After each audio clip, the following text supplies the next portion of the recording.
அனைவருக்கும் வணக்கம். முருகப்பெருமானுடைய பேரருளால் ஆன்மீகம் தொடர்புடைய பல விஷயங்களை பற்றியும் பல சந்தேகங்களுக்கு விளக்கங்களையும் நம்ம தொடர்ந்து பல பதிவுகளில் பார்த்துட்டு வரோம்.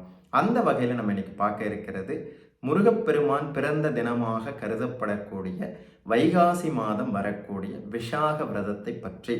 2025வது வருடம் இந்த விஷாக விரதமானது எப்பொழுது கடைபிடிக்க வேண்டும், எந்த முறையில் முருகப்பெருமானை வழிபட வேண்டும், என்னெல்லாம் பாடி என்னெல்லாம் சொல்லி முருகப்பெருமானை துதிக்க வேண்டும், என்ன நெய்வேத்தியம் வைக்க வேண்டும், இந்த விரதத்தை நம்ம கடைபிடிக்கிறதுனால நமக்கு என்னென்ன பலன்கள்லாம் கிடைக்கும், இது போன்ற பல அரிய தகவல்களோடு இந்த வீடியோவை நம்ம தொடரலாம்.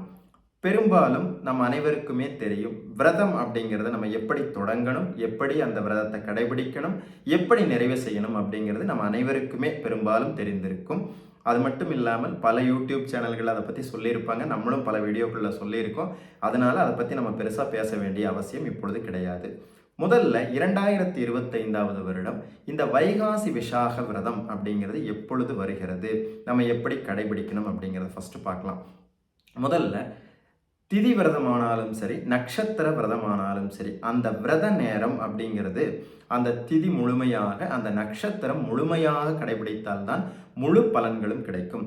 இந்த வருடம் 2025வது வருடம் வைகாசி மாதம் வரக்கூடிய இந்த விஷாகமானது எப்பொழுது வருகிறது என்றால் 8ஆம் தேதி, ஜூன் மாதம் 8ஆம் தேதி, வைகாசி மாதம் 25ஆம் தேதி ஞாயிற்றுக்கிழமை மதியம் 2:10க்கு இந்த விஷாக நட்சத்திரம் தொடங்குகின்றது.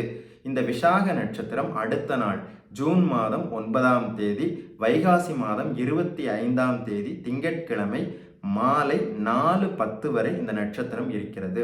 இப்போ நம்ம எப்போ கடைபிடிக்க ஆரம்பிக்கணும் அப்படின்னா, பெரும்பாலும் சொல்லுவாங்க திங்கட்கிழமை அதிகமான நேரம் இருக்குது, பகல் நேரத்தில் விஷாக நட்சத்திரம் இருக்குது, அதனால அப்போ கடைபிடிங்க அப்படின்னு சொல்லுவாங்க.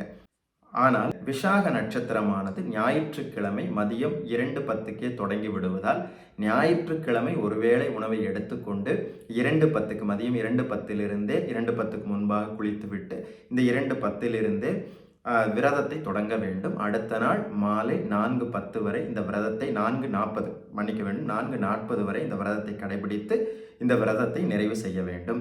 இந்த விரதம் ஏன் நாம் கடைபிடிக்கிறோம் அப்படின்னு பார்த்தீங்கன்னா, முருகப்பெருமான் சிவனும் சக்தியும் ஒன்றாக சேர்ந்து சிவசக்தி ஐக்கியமாக ஜோதி ஸ்வரூபமாக இருக்கக்கூடிய நம்முடைய சுவாமியான முருகப்பெருமான் திரு அவதாரம் புரிந்த தினமாக இந்த வைகாசி மாதம் வரக்கூடிய விசாகமானது கருதப்படுகிறது. பொதுவாக இந்த விசாக நட்சத்திரம் வைகாசி மாதத்திலே பௌர்ணமியோடு இணைந்து வரும். ஆனால் இந்த முறை பௌர்ணமியோடு இணைந்து வராமல் திங்கட்கிழமையும் திரையோதசி திதியும் சதுர்தசி திதியும் சேர்ந்து வரக்கூடிய ஒரு நாளில் இது வந்திருக்கிறது. ஞாயிற்றுக்கிழமையும் திங்கட்கிழமையும் இந்த 2 திதிகள் சேர்ந்து வந்திருக்கக்கூடிய ஒரு நாளில் வருகிறது. இந்த விரதத்தை நம்ம கடைபிடிக்கும் பொழுது முருகப்பெருமான் நமக்கு என்னெல்லாம் அருள்வார் அப்படின்னு பார்த்தீங்கன்னா, நீங்கள் என்ன வேண்டுதல் வேண்டுமென்றாலும் முருகப்பெருமானிடம் வைக்கலாம். ஆனால் அந்த வேண்டுதல் நியாயமானதாக இருக்க வேண்டும், தர்மத்திற்கு உட்பட்டதாக இருக்க வேண்டும். நம்ம தர்மமில்லாத ஒரு விரதத்தை, தர்மமில்லாத ஒரு வேண்டுதலை வச்சுட்டு சுவாமி எனக்கு கொடுக்கல அப்படின்னு கேட்டால், சுவாமி நியாய தர்மம் பார்த்து, தர்ம அதர்மங்கள் பார்த்து தான் சுவாமி நமக்கு கொடுப்பார். நம்ம வைக்கக்கூடிய வேண்டுதல் நியாயப்படியானதாக இருந்தால் சுவாமி 100% நமக்கு அந்த வேண்டுதலை பூர்த்தி செய்து கொடுப்பார். அதனால நீதிக்கு உட்பட்டு, நியாய தர்மங்களுக்கு உட்பட்டு நீங்கள் வைக்கக்கூடிய வேண்டுதல்கள் எதுவாக இருந்தாலும் சுவாமி நிச்சயம் நிறைவேற்றி கொடுப்பார். அதுவும் இந்த வைகாசி மாதம் விசாக நட்சத்திரத்தில் நீங்கள் விரதம் இருக்கும் பொழுது, பொதுவாகவே நம்ம அனைவருக்கும் தெரிந்த ஒரு விஷயம், முருகப்பெருமானுக்கு விரதம் இருந்தாலே குழந்தை பேரு கிடைக்கும். முருகப்பெருமான் அப்படின்னு சொன்னாலே ஒரு குழந்தை பேரு மருத்துவர் மாதிரி முருகப்பெருமான். முருகப்பெருமானுக்கு விரதம் இருந்தால் குழந்தை பேரு நிச்சயம். முருகன் அப்படின்னாலே சஷ்டியில் விரதம் இருந்தால் அகப்பையில் வரும் அப்படின்னு சொல்கிறாங்க இல்லைங்களா, அது மாதிரி முருகன் அப்படின்னாலே குழந்தை பேருக்கான விரதத்திற்கான கடவுள் அப்படின்னு சொல்லலாம். இந்த விஷாகத்தன்று விரதம் இருந்தால் நிச்சயமாக குழந்தை பேரை அருள்வான் முருகப்பெருமான். அது மட்டுமல்லாமல் குடும்பத்திலே தம்பதியரிடையே அந்யோன்யத்தையும் ஒற்றுமையையும் கொடுப்பார். நமக்கு இருக்கக்கூடிய வம்பு வழக்குகள், பிரச்சனைகள், இந்த கோர்ட்டு பிரச்சனைகள், இது மாதிரி இருக்கக்கூடிய பிரச்சனைகள், பதவி பிரச்சனை, இல்லை பணியிடங்களில் பிரச்சனை, இல்லை கணவன் மனைவிக்குள்ள ஒற்றுமை இல்லை, இந்த மாதிரி பிரச்சனைகள் அனைத்தையும் நிவர்த்தி செய்து முருகப்பெருமான் நமக்கு அருள் புரிவார். இதில் எந்த சந்தேகமும் வேண்டாம். முருகனை நம்பினவங்க கைவிடப்பட மாட்டார்கள் அப்படிங்கிறது சத்தியமான வாக்கு. அதோடு இந்த விரதத்தை நம்ம கடைபிடிக்கும் பொழுது முருகப்பெருமானை எப்படி வழிபடணும் அப்படின்னு முதல்ல பார்க்கணும். முருகப்பெருமானுக்கு 1000 வழிமுறைகளில் நம்ம பூஜை செய்ய முடியும். ஆனால் முருகப்பெருமானுக்கு மிக மிக பிடித்த ஒரு வழிமுறை என்ன அப்படின்னு பார்த்தீங்கன்னா, தமிழால் அவனை பாடினால் போதும். தமிழால் அவனை பாடினால் மட்டுமல்ல, தமிழால் அவனை வைதாலே ஓடி வந்து வாழ்த்துவான், நம்மை ஓடி வந்து ஆசீர்வதிப்பான். அதனால முருகப்பெருமானை தமிழால் பாட வேண்டும். தமிழால் பாடுறதுக்கு எனக்கு பாட தெரியாது அப்படின்னா நீங்கள் பாட வேண்டாங்க. முருகப்பெருமானுடைய அணுக்க தொண்டரான அணுக்க பக்தரான என் குருவான அருணகிரிநாத சுவாமிகள் முருகப்பெருமானை ஆயிரக்கணக்கான பாடல்களிலே பாடியிருக்கிறார். முருகப்பெருமானை போற்றியிருக்கிறார். அந்த திருப்புகழை பாடுங்கள். வேல்மாறல் பதிகம் படியுங்க, கந்த சஷ்டி கவசம் படியுங்க. இது மாதிரி முருகப்பெருமானுக்கான புத்தகங்கள் ஏராளமான புத்தகங்கள் இருக்குது. அந்த புத்தகங்களை படித்து புத்தகங்கள் இருக்கக்கூடிய பாடல்களை சொல்லி முருகப்பெருமானை வழிபாடு செய்யுங்கள்.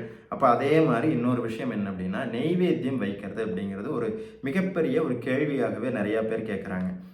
இந்த மாதிரி நெய்வேத்தியம் வைக்கலாமா, அந்த மாதிரி நெய்வேத்தியம் வைக்கலாமா? சிலர் சொல்கிறாங்க உப்பு போட்டு வைக்கக்கூடாதுங்கிறாங்களே, காரம் போட்டு வைக்கக்கூடாதுங்கிறாங்களே அப்படின்லாம் சொல்கிறாங்க. பொதுவாகவே தெய்வ வழிபாடு அப்படிங்கிறது சாத்வீகமான வழிபாடு.